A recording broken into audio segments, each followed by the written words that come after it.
បាទជំរាបសួរថ្ងៃនេះខ្ញុំបាទមានថ្នាំមួយប្រភេទដែលមានឈ្មោះពាណិជ្ជកម្មថាកូលីយ៉ាំស៊ីនដែលមានសមាសធាតុ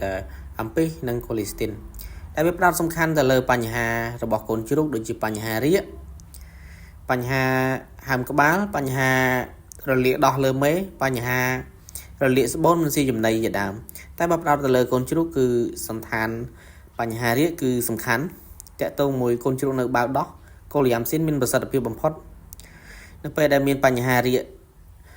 កូលីរាគលឿងរាគប្រផេះអីនៅក្នុងកំឡុងពេលបើកដោះកុំភ្លេចកូលីយ៉ាំស៊ីនដែលវាមានសមាសធាតុអំពីកូលីស្ទីនហើយកម្រិតនៃការប្រើរបស់វាគឺ 1cc 10គីឡូល្អប្រើសម្រាប់កូនជ្រូកវាមិនត្រឹមតែកូនជ្រូកទេលើមេក៏ត្រូវដូចគ្នាជំងឺសាទឹកជំងឺរលាកស្បែកបោសមិនស៊ីចំណីរលាកស្បូនប្រើបានដូចគ្នាបើសិនបើជាបងប្អូនមានចម្ងល់អីអាច comment សួរបានខ្ញុំនឹងមានពេលទំនេរខ្ញុំនឹងតបតាមរយៈវីដេអូបន្តទៀត